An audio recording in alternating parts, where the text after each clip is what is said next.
ఈ నెల 11న జరగనున్నటువంటి తెలంగాణ మున్సిపల్ ఎన్నికలపైన రాష్ట్ర ముఖ్యమంత్రి రేవంత్ రెడ్డి గారు వివిధ ఎన్నికల సభలలో ప్రసంగిస్తూ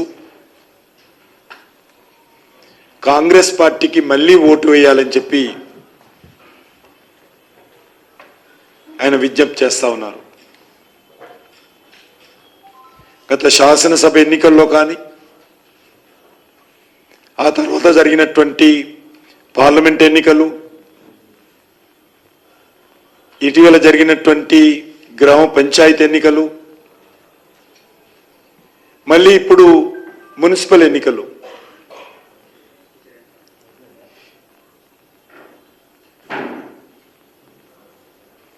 రెండు సంవత్సరాల 3 నెలలు కావస్తుంది ప్రభుత్వం అధికారంలోకి వచ్చి.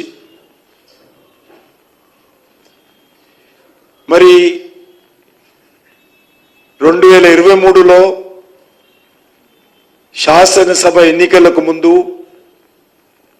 తెలంగాణ ప్రజలకు ఇచ్చినటువంటి అనేక రకాల హామీలు, 6 గ్యారెంటీలు, 420 420 సబ్ గ్యారెంటీసు, వాటి విషయంలో ఎక్కడ కూడా ఆయన మాట్లాడాడు. మీరు ఇచ్చినటువంటి హామీలు ఎంత మేరకు వచ్చాయి, సంవత్సరంలో పూర్తి చేస్తున్నటువంటి హామీలు ఒక్కటి కూడా ఇంతవరకు పూర్తి కాలేదు. డిసెంబర్లో అధికారంలోకి వస్తే 2023లో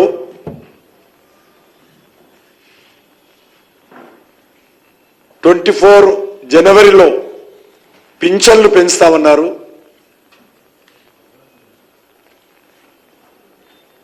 2024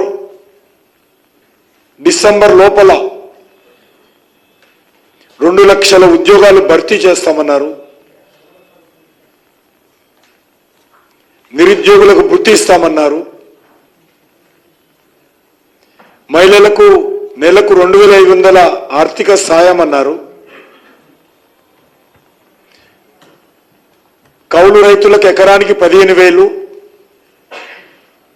రైతు కూలీలకు 12,000,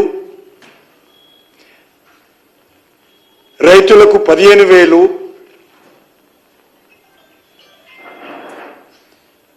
పెళ్ళైన తెలంగాణ ఆడబిడ్డకు 1,00,000 రూపాయలు తులం బంగారము, 5 లక్షల విద్యా భరోసా కార్డు, బీసీలకు 1,00,000 కోట్లు, సంవత్సరానికి 20,000 కోట్లు, దళిత కుటుంబాలకు 12 లక్షలు. ఈ రకంగా ఇచ్చినటువంటి ఏ ఒక్క హామీ మీద ఏ సభలో కూడా ముఖ్యమంత్రి గారు మాట్లాడడం లేదు.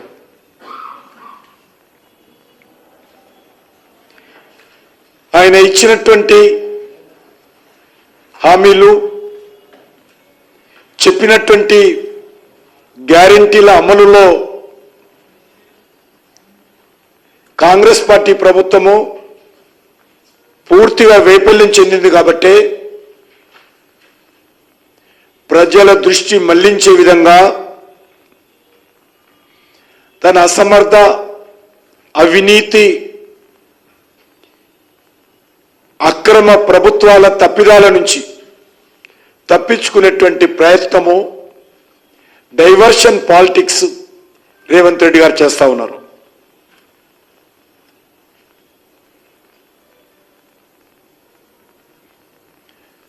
తన ప్రభుత్వంలో తన మంత్రివర్గ సహచరులు ఏ రకంగా అనేక ప్రాజెక్టులపైన, అనేక కాంట్రాక్టులపైన ఏ రకంగా కొట్టుకుంటున్నారో, ఏ రకంగా మంత్రివర్గ సమావేశంలో చర్చిస్తా ఉన్నారో దాని నుంచి ప్రజల దృష్టి మళ్లించేటువంటి ప్రయత్నం రేవంత్ రెడ్డి గారు చేస్తా ఉన్నారు.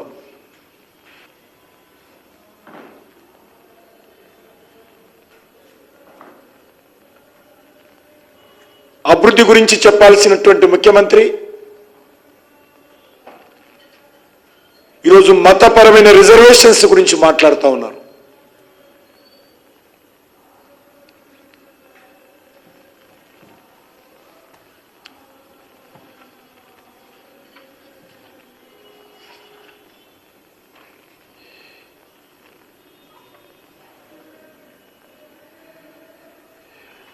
కాంగ్రెస్ పార్టీ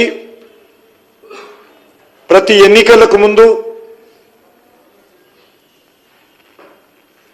మజ్లిస్ పార్టీని ప్రసన్నం చేసుకోవడం కోసం, మజ్లిస్ పార్టీ ఓట్లు పొందడం కోసం ఈ రకమైనటువంటి ఎత్తుగడలు సర్వసాధారణంగా అయిపోయింది.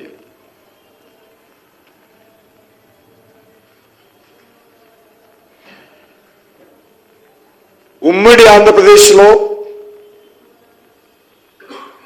నాటి కాంగ్రెస్ పార్టీ ప్రభుత్వం తీసుకొచ్చినటువంటి 4% రిజర్వేషన్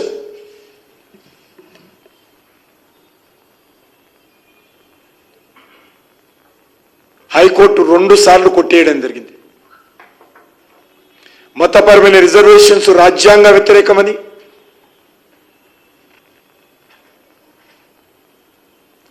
రిజర్వేషన్స్ చెల్లనేరవని హైకోర్టు తీర్పిస్తే సుప్రీంకోర్టులో తెచ్చుకున్నటువంటి స్టేని అడ్డం పెట్టుకొని ఇప్పటి వరకు అమలు చేస్తా ఉన్నారు.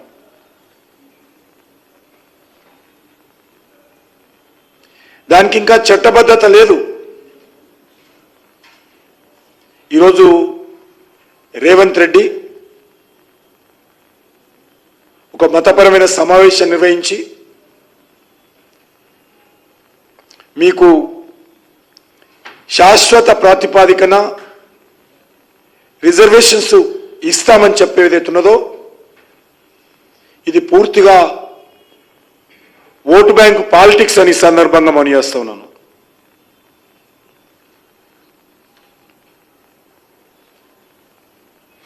కాంగ్రెస్ పార్టీ బుజ్జగింపు రాజకీయాలకు పరాకాష్ఠగా మారింది.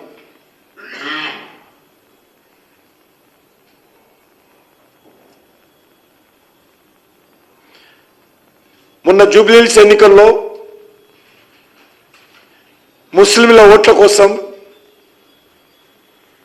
కాంగ్రెస్ పార్టీ అంటే ముస్లింలు, ముస్లింలు అంటే కాంగ్రెస్ పార్టీ, కాంగ్రెస్ పార్టీ లేకపోతే ముస్లింలే లేరు.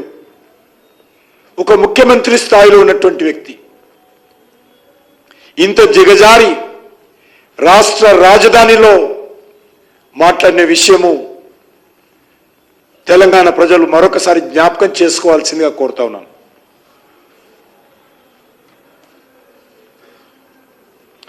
తెలంగాణ దురదృష్టం ఏంటంటే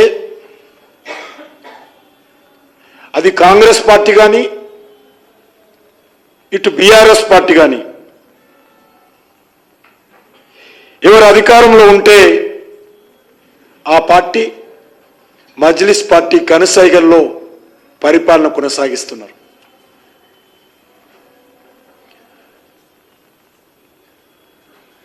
గతంలో కేసీఆర్ ముఖ్యమంత్రిగా ఉన్నప్పుడు ఎంఐఎం పార్టీ నాయకుడు అసదుద్దీన్ ఓవైసీ బుల్లెట్ మీద ముఖ్యమంత్రి ఇంటికి వెళ్ళాడు.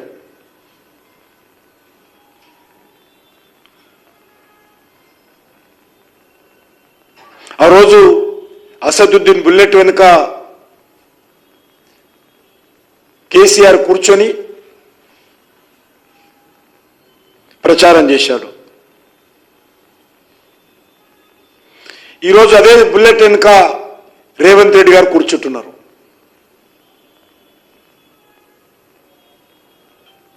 బుల్లెట్ నడిపేది అసదుద్దీన్ ఓవైసీ, కానీ ఆ రోజు కేసీఆర్ కూర్చున్నాడు, ఈరోజు రేవంత్ రెడ్డి కూర్చున్నాడు, అంతే తేడా.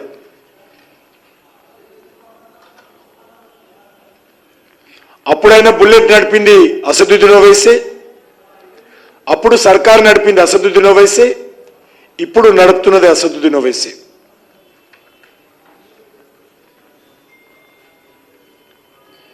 ఆ రోజు కేసీఆర్ అయినా ఈరోజు రేవంత్ రెడ్డి అయినా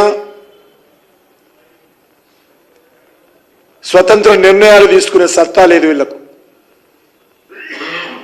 ఈ రెండు పార్టీలు కూడా ఎంఐఎం పార్టీకి బానిసలుగా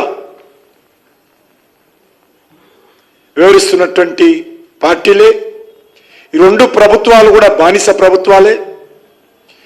ఈ రెండు పార్టీల పాలన కూడా బానిస పాలనే. అసదుద్దీన్ అప్పుడే చెప్పాడు, కేసీఆర్ దృష్టిలో పెట్టుకొని,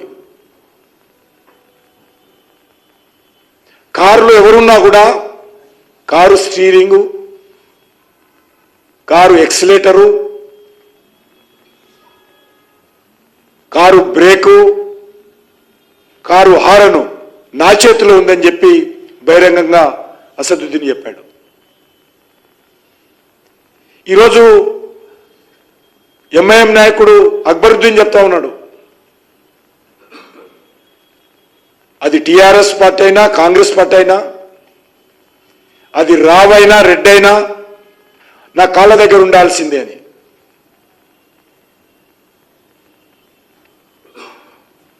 ఇది తెలంగాణ ప్రజల యొక్క ఆత్మ గౌరవాన్ని మంటగల్పేటువంటి ఆలోచన విధానమైనటువంటి మజ్లిస్ పార్టీ దగ్గర మజ్లిస్ పార్టీ మోచేతి నీళ్లు రాగుతూ వీళ్ళు పరిపాలన చేస్తూ ఉన్నారు.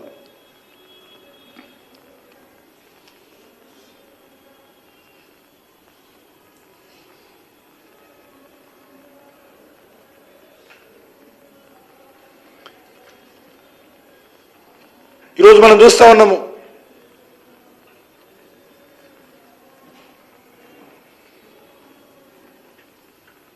పూర్తిగా కాంగ్రెస్ పార్టీ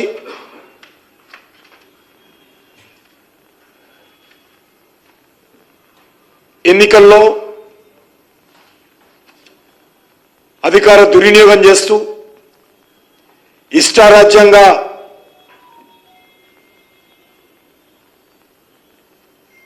స్థానిక కాంగ్రెస్ పార్టీ నాయకులు ఎమ్మెల్యేలు చెప్పినట్టుగా మున్సిపల్ డివిజన్స్ను విభజించి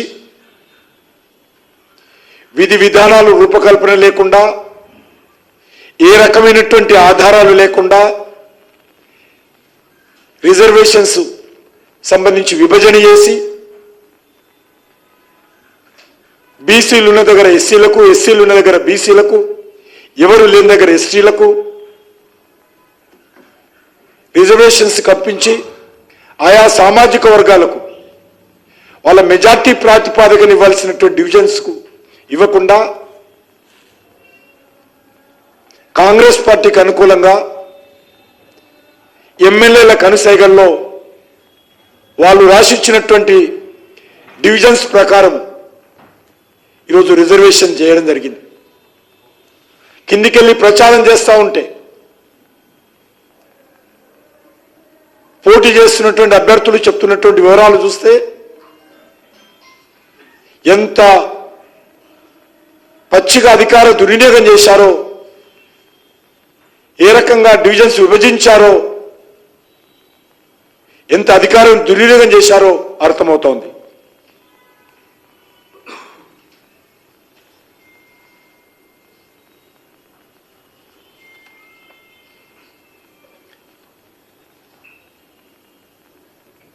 అందుకే ఈ ఎన్నికల్లో తెలంగాణ ప్రజలు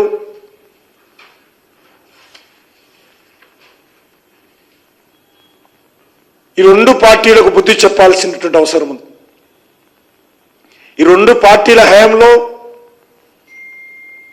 అధికార దుర్వినియోగం కానీ,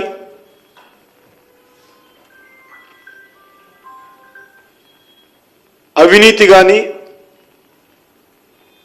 అక్రమాలకు కానీ ఏమాత్రం తేడా లేదు. రెండు పార్టీలు ఒకే విధంగా పరిపాలన చేస్తూ ఉన్నారు. గత 12 సంవత్సరాలుగా మున్సిపాలిటీలకు నాటి బీఆర్ఎస్ కానీ నేటి కాంగ్రెస్ పార్టీ కానీ ఏ రకమైనటువంటి ఆర్థిక సహకారము అందించలేదు.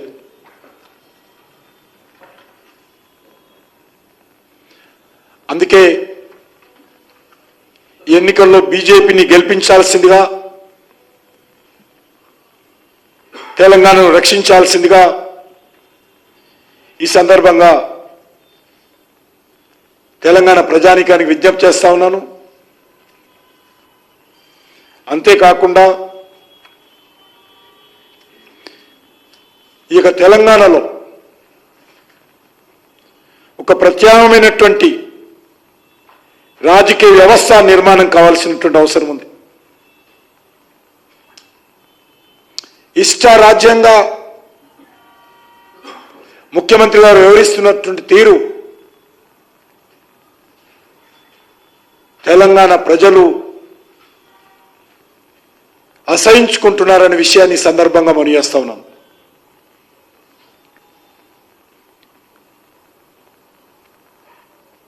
ఇంకా ముఖ్యమంత్రి గారు ప్రతిపక్షంలో ఉండాలనుకుంటున్నారు. మీరు ముఖ్యమంత్రి అయి 2 సంవత్సరాల 3 నెలలైంది. అనేక రకాల హామీలు ఇచ్చి అధికారంలోకి వచ్చారు. ఇచ్చినటువంటి హామీలు అమలు చేసేటువంటి కార్యాచరణకు ఇంతవరకు మీ దగ్గర యాక్షన్ ప్లాన్ లేదు. అసలు మీరు ఉంటే 5 సంవత్సరాలు ఉంటారా? ఉన్నటువంటి 5 సంవత్సరాలు ఇచ్చినటువంటి హామీలు ఏ రకంగా అమలు చేస్తారు? దానికి కావలసినటువంటి ఆర్థిక వనరులు ఏ రకంగా సమకూర్చుకుంటారు?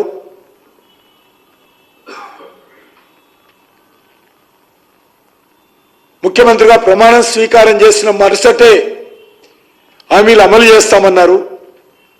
6 గ్యారెంటీలకు 12 నెలల కాలం ఇచ్చారు.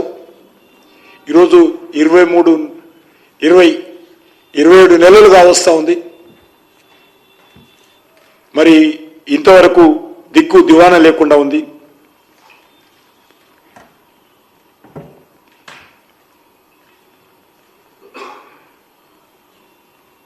ఇటీవల ముఖ్యమంత్రి గారు ఉన్నత విద్య కోసము, ఉత్తమమైన పరిపాలన కోసము, ప్రపంచ స్థాయి నాయకత్వం కోసము హార్వర్డ్ వెళ్ళొచ్చారు. అందరూ అనుకున్నారు వెళ్ళొచ్చిన తర్వాత నన్న వ్యవహారం మారుతుందేమో, బుద్ధి మారుతుందేమని. కానీ కొండ నాలుకకు మందేస్తే ఉన్న నాలుక పోయినట్టుగా హార్వర్డ్ నుంచి వచ్చిన తర్వాత కూడా, ఉన్నత విద్య చదివిన తర్వాత కూడా హార్వర్డ్లో ముఖ్యమంత్రులు ఏం మార్పు రాలా.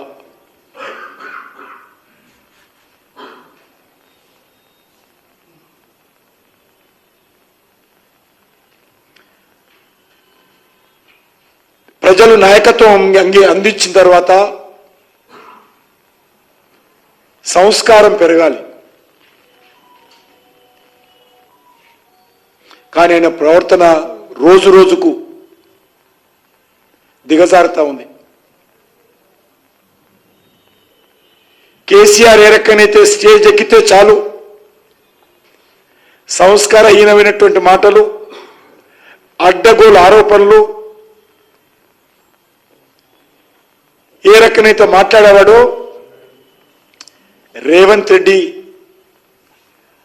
అప్పటి కేసీఆర్ ఉపన్యాసాలతో పోటీ పడతా ఉన్నాడు. ఇప్పుడు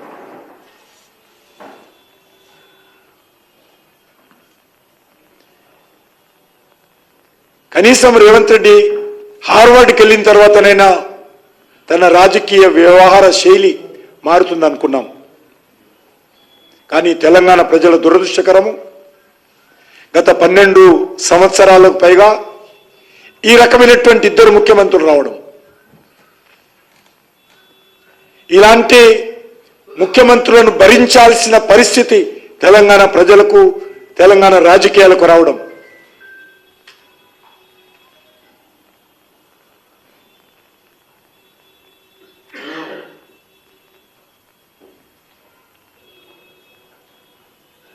రోజు కొత్త అబద్ధాలు, ఇద్దరు ఒకటే, రోజుకొక అబద్ధాలు, కొత్త వివాదాలు, కొత్త బూతులు, కొత్త దోపిడీ, రెచ్చగొట్టే మాటలు.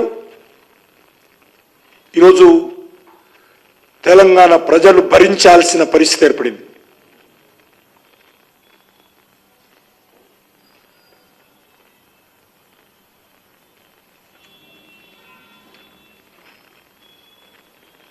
ఖచ్చితంగా తెలంగాణ ప్రజలందరూ కూడా ఇలాంటి కుహాన లౌకికవాదుల మీద, సూడో సెక్యులరిస్టుల మీద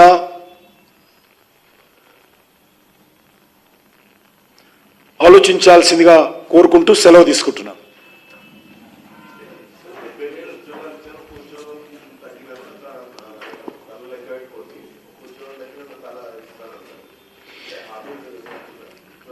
నేను ఈరోజు ఆయన మాట మీద కట్టుబడి ఉన్నాను.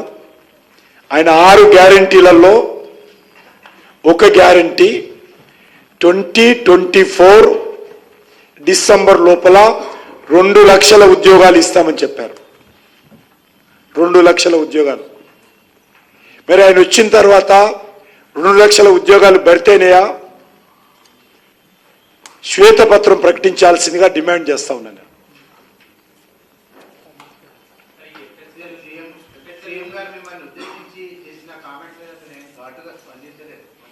ఘాటుగైంది.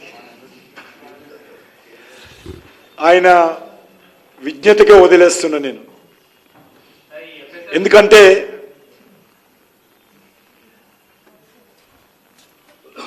ప్రజలు ఓటేసింది కాంగ్రెస్ పార్టీకి, ముఖ్యమంత్రి అయింది రేవంత్ రెడ్డి. ఆయన నన్ను డిమాండ్ చేస్తాడు దర్యాప్తు చెయ్యాలి అని. దున్నపోతుకు గడ్డేసి ఆవుకు పాలు ఇవ్వమంటేలా? ఆయన పదే చెప్పాడు, అధికారంలో రాకముందు మా పార్టీ కోటేస్తే కేసీఆర్కు చిప్పకూడు పెడతా, అవినీతి మంత్రులందరూ కూడా జైల్లోకి వెళ్ళాలి, ఎమ్మెల్యేలు అందరూ ఊరూరికి వెళ్ళి ఏ ఎమ్మెల్యే ఉంటే ఆయన పేరు తీసుకొని ఈయన దోచిన డబ్బంతా కక్కిస్తా ఎగిరెగిరి మాట్లాడాడు రేవంత్ రెడ్డి గారు. అప్పుడు ఈ రకంగా మాట్లాడినటువంటి రేవంత్ రెడ్డి అధికారంలోకి వచ్చిన తర్వాత కేసీఆర్ మీద చర్యలు పక్కకెట్టు, చిప్పకూడు పక్కకెట్టు, ఈగా దోమ వాళ్ళకుండా చూసుకుంటున్నాడు.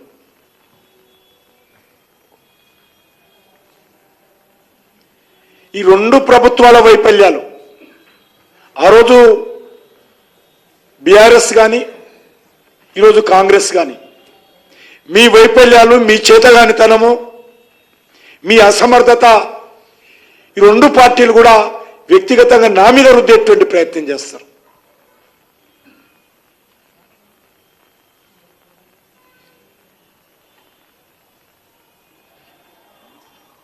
కేసీఆర్ పైన అనేక రకాల ఆరోపణలు చేసింది కాంగ్రెస్ పార్టీ కూడా, రేవంత్ రెడ్డి గారు కూడా. కానీ ఏ రకమైనటువంటి చర్యలు ఈ 2 సంవత్సరాల 3 నెలల్లో తీసుకున్నారో చెప్పాలి.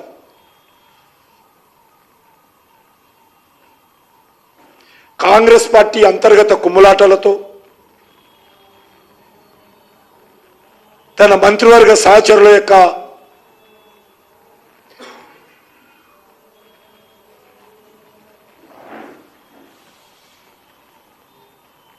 కుమ్ములాటల్లో ఈరోజు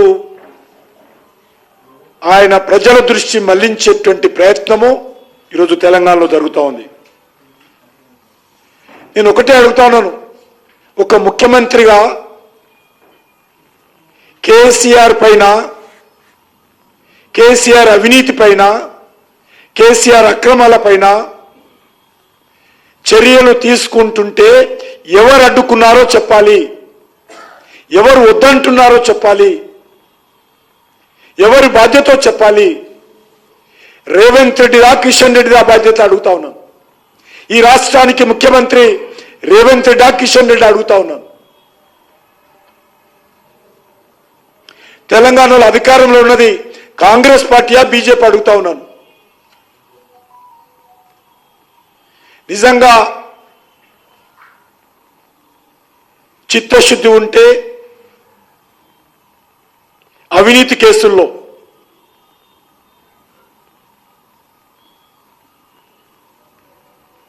చర్యలు తీసుకోవడానికి ఎందుకు జంకుతున్నారు? అసలు రేవంత్ రెడ్డిని చర్యలు తీసుకోకుండా ఎవరు అడ్డుకుంటున్నారు? చర్యలు తీసుకోవాల్సినటువంటి బాధ్యత రేవంత్ రెడ్డిది కాదా? చర్యలు తీసుకోకుండా చేతగాక రేవంత్ రెడ్డి అహంకారపూరితమైనటువంటి అబద్ధాలాడుతూ బాధ్యత రహితంగా ఇర్రెస్పాన్సిబుల్గా మాట్లాడుతూ ఉన్నాడు.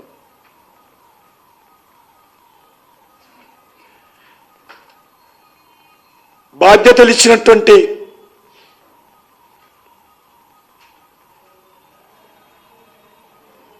ముఖ్యమంత్రిగా తన బాధ్యతల నుంచి కాడి కింద పడేసి అబద్ధాలాడుతూ ఈరోజు టైంపాస్ చేస్తూ ఉన్నాడు.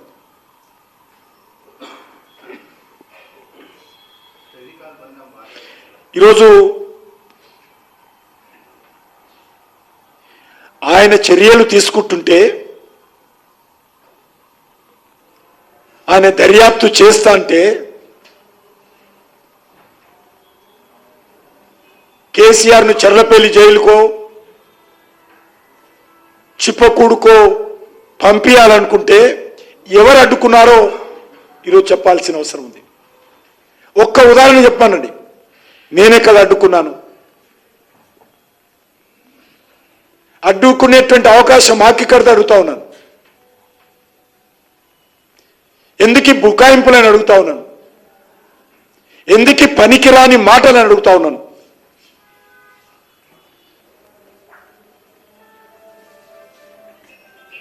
నేను ఒక్కటే అడుగుతా ఉన్నాను, కేసీఆర్ మీద చర్యలు తీసుకోకుండా మీ పార్టీ అధిష్టాన వర్గం రాహుల్ గాంధీ అడ్డుకున్నాడా? ధైర్యం ఉంటే చెప్పు, చర్యలు తీసుకోనని చెప్పు. కేసీఆర్ మాకు అవసరం అని చెప్పు. అంతే తప్ప కిషన్ రెడ్డి మీదనో, బీజేపీ మీదనో, కేంద్ర ప్రభుత్వం మీదనో తోసేసి తప్పించుకునేటువంటి ప్రయత్నం చేయకు.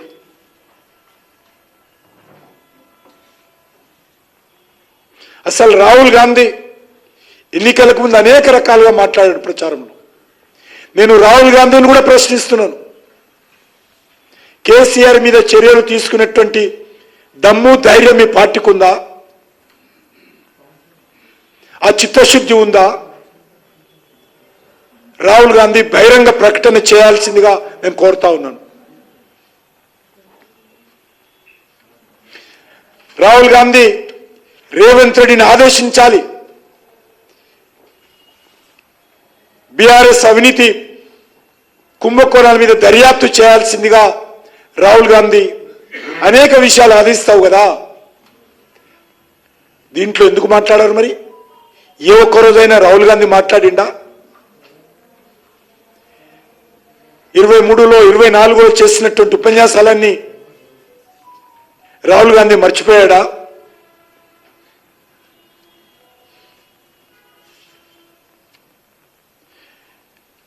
కేసీఆర్ పైన చర్యలు తీసుకోవడంలో రాహుల్ గాంధీ అడ్డుపడకపోతే మరి బహిరంగంగా చెప్పాలేను. రేవంత్ రెడ్డిని ఏ శక్తి ఆపుతున్నదో చెప్పాలి. ఈరోజు తెలంగాణ ప్రజలు పూర్తి అధికారం ఇచ్చారు రేవంత్ రెడ్డికి. అవినీతి కుంభకోణాల మీద దర్యాప్తు చేస్తానని చెప్పావు. ఈరోజు కిషన్ రెడ్డిని అడ్డుపెట్టి ఎక్కువ రోజులు తప్పించుకోలేవు రేవంత్ రెడ్డి గారు.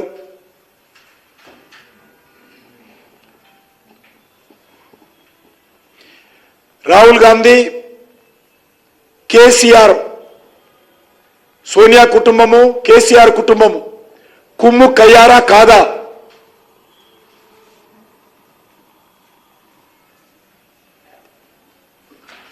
కుమ్ముక్కై తెలంగాణలో రాజకీయాలు చేస్తున్నారా లేదా? నరేంద్ర మోడీ గారిని ఎదుర్కోవడం కోసం మీరు మేము ఒకటే అనే ఆలోచనతో ఉన్నారా లేదా? తెలంగాణ ప్రజలు కోరుతున్నారు. నేను కొట్టినట్టు చేస్తా, నువ్వు ఏడ్చినట్టు చెయ్యి అని ఓ సినిమాల్లాగా, సీరియల్ లాగా 2.5 ఏళ్లుగా డూప్ డైలాగులు, డూప్ ఫైటింగ్ కూడా కాదు, డూప్ డైలాగులు కొడతా ఉన్నాడు రేవంత్ రెడ్డి. డూప్ డైలాగులు కొట్టుకుంటూ కాలం గడుపుతా ఉన్నాడు.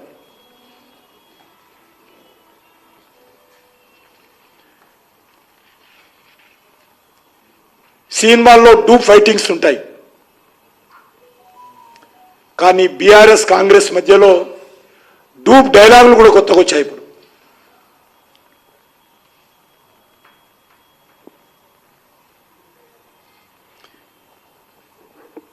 కేసీఆర్ ప్యాంటులో తొండదులుతా,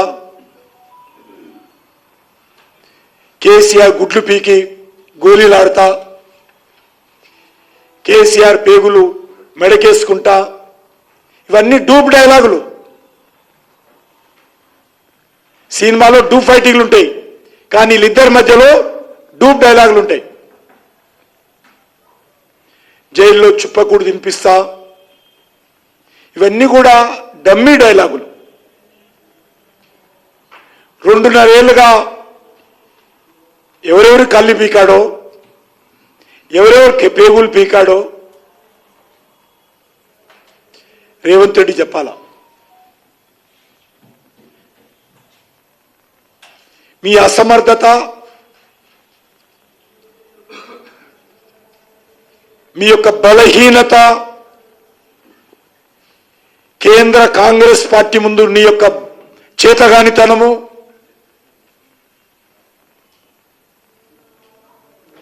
కేంద్ర కాంగ్రెస్ పార్టీ ఆదేశాలను ఎదిరించే సత్తా లేనటువంటి ముఖ్యమంత్రిగా నా మీద ఆరోపణలు చేసేటువంటి ధైర్యం ఎక్కడదని అడుగుతా ఉన్నాను. మా భుజాల మీద బందూకు పెట్టి బాధ్యతల నుంచి తప్పించుకునేటువంటి ప్రయత్నం చేస్తా ఉన్నాడు. నేను ఒకటే మనవి చేస్తాను, రేవంత్ రెడ్డి గారు, కేసీఆర్ కూడా ఇదే విధంగా వివరించాడు. తన అసమర్థతను కేంద్ర ప్రభుత్వం మీద రుద్దేటువంటి ప్రయత్నం చేశాడు. కానీ తెలంగాణ ప్రజలు చాలా చైతన్యమైనటువంటి ప్రజలు.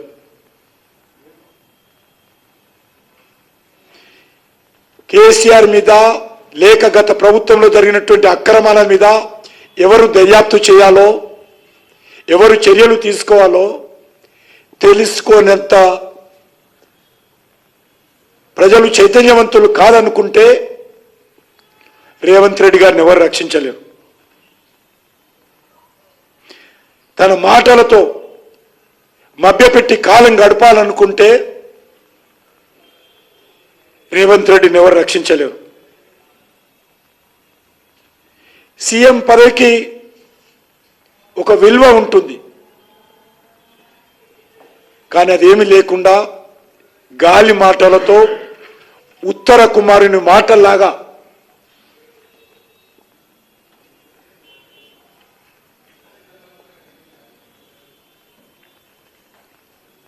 వ్యవహరిస్తూ ఉన్నారు. నువ్వు కేసీఆర్ మీద చర్య తీసుకోలేకపోతే రాజీనామా చెయ్యి, కానీ అనవసరంగా నువ్వు ముఖ్యమంత్రిగా ఉంటూ ఆ బాధ్యతను ఇంకోళ్ళ మీదకి నెట్టేయకు. నేను మనవి చేస్తా ఉన్నాను, మా పార్టీ అధికారంలోకి వచ్చిన తర్వాత ఈ రెండు పార్టీల అవినీతి పైన, ఈ రెండు పార్టీల యొక్క అక్రమ పాలన పైన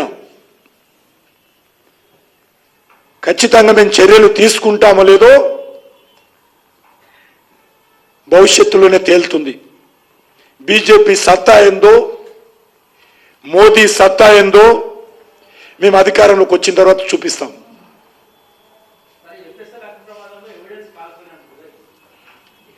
నాకు ఇప్పుడే తెలుస్తూ ఉంది, ఇది చాలా ఆందోళనకరమైనటువంటి అంశం. ఇది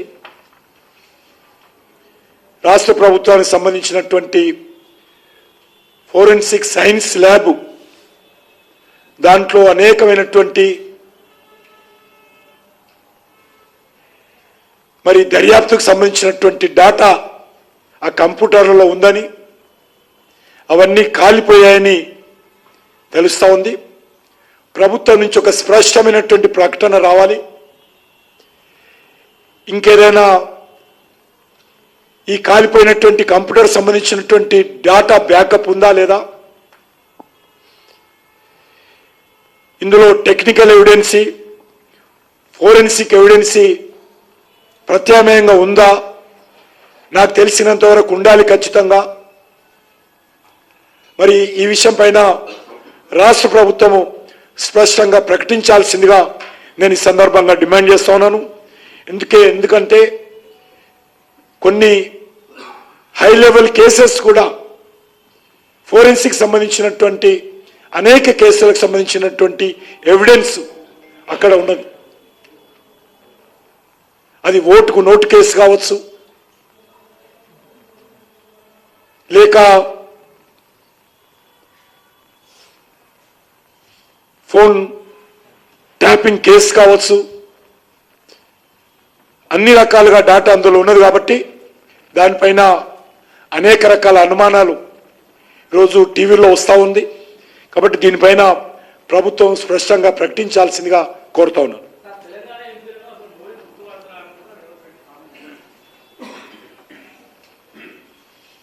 ఇంకా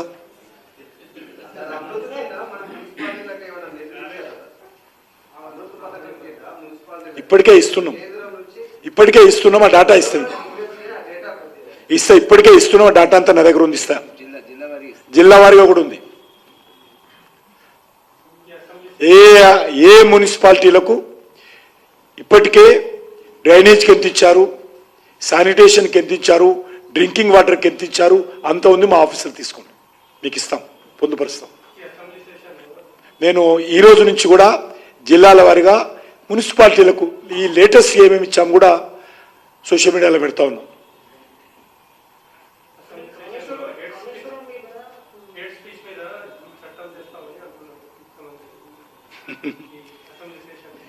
ఇవన్నీ కూడా ఇంతకుముందు చెప్పాను కదా, ఓటు పాలిటిక్స్, హేట్ స్పీచ్ మీద ఎవరి మీదనైనా చర్యలు తీసుకోవాలంటే ముందుగా ముఖ్యమంత్రి గారి మీద తీసుకోవాలి. ఆయన ఆ హేట్ స్పీచ్ ఇవ్వకుండా కాంగ్రెస్ అంటే ముస్లిం, ముస్లిం అంటే కాంగ్రెస్,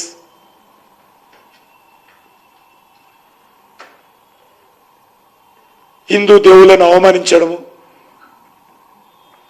ఇవన్నీ కూడా ముఖ్యమంత్రి గారే.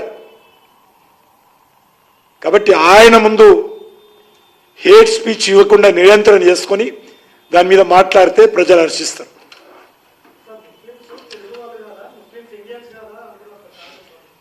ఎందుకు కాదను? ఇప్పుడు మేము ఇస్తున్నటువంటి సంక్షేమ కార్యక్రమాలు అమలు జరుగుతలేవా? 5 కేజీల బియ్యం కోట్ల మంది ముస్లింస్కి ఇస్తున్నాం కేంద్ర ప్రభుత్వం. గ్యాస్ సిలిండర్స్ కోట్ల మంది ముస్లింలకు ఇచ్చాం. ఈరోజు మేము ఇచ్చినటువంటి ఈబీసీ రిజర్వేషన్ పరిధిలో లేనటువంటి ఇతర అనేక సామాజిక వర్గాలకు సంబంధించినటువంటి 10% రిజర్వేషన్స్లో ముస్లిమ్స్, క్రిస్టియన్స్ కూడా ఇస్తున్నాం. ఆ విషయం వాళ్ళకి తెలియకుండా మాట్లాడుతున్నాం.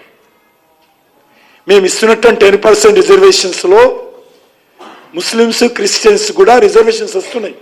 అది మతపరంగా కాదు, అది ఆర్థిక పరంగా. అన్ని రిజర్వేషన్ పరిధిలో ఉన్నటువంటి అన్ని సామాజిక వర్గాలకు అనేక సంవత్సరాల నుంచి డిమాండ్ ఉంది. స్వాతంత్రం వచ్చినప్పుడు డాక్టర్ బాబాసాహెబ్ అంబేద్కర్ ముందు కూడా ఈ డిమాండ్ వచ్చింది. కొన్ని ఆర్థికంగా వెనుకబడినటువంటి ఇతర సామాజిక వర్గాలకు కూడా రిజర్వేషన్స్ ఇవ్వాలని. కానీ ఎవరు ఇవ్వలేకపోయారు. మరి డాక్టర్ బాబాసాహెబ్ అంబేద్కర్ ఆ రోజు చేసినటువంటి స్ఫూర్తి ఈరోజు మోడీ గారు అది కూడా చేశారు. దాంట్లో ముస్లిమ్స్ కూడా ఉన్నారు. కాబట్టి భారతీయ దేశంలో ఉన్నటువంటి ప్రతి ముస్లిము, ప్రతి హిందూ, ప్రతి ఒక్కరు కూడా భారతమాత ముద్దు బిడ్డలే. కానీ వాళ్ళను ఓటు బ్యాంకుగా చిత్రీకరించొద్దనే మా కోరిక.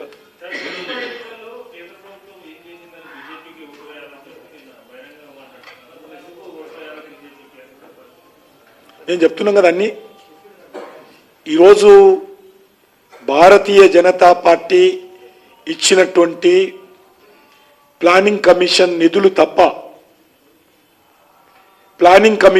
తప్ప గత 12 సంవత్సరాలుగా కేంద్ర ప్రభుత్వం నుంచి వచ్చిన నిధులు తప్ప బీఆర్ఎస్ పార్టీ కానీ కాంగ్రెస్ పార్టీ కానీ ఒక నయా పైసా ఎవరికి వెళ్ళి. ఈరోజు పట్టణ ప్రాంతాల్లో పేదలందరికీ బియ్యం ఇస్తున్న పార్టీ ఏకైక పార్టీ. పట్టణ ప్రాంతాల్లో సెల్ఫ్ హెల్ప్ గ్రూప్స్కు ఖచ్చితంగా వేల గ్రూపులకు లక్షల కోట్ల రూపాయలు ఇస్తున్నటువంటి ప్రభుత్వం రుణాలు.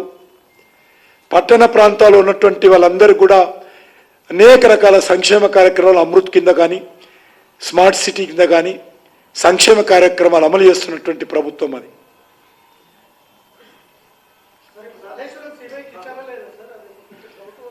కాళేశ్వరం ఇవ్వలే, మేడిగడ్డ కుంగిపోయినటువంటి పిల్లర్స్ గురించి ఇచ్చారు. అది కూడా హైకోర్టులో స్టే ఉంది. ఇప్పటికి 10 సార్లు చెప్పాను నేను, మీరు మళ్ళీ అదే అంటున్నారు. ఇదే వేదిక నుంచి 10 సార్లు మీకే చెప్పాను. మీకు కూడా ఆయన మస్తుగా అంటారు, చెప్పిన కదా ఆయన గురించి. హార్డ్వర్డ్ పోయినాక మారుతుంది అంటే హార్వర్డ్ పోయినాక కూడా మారలే. ఆయన పట్టుకొని ఎలాడితే ఇట్లా ఉంటుంది మనం.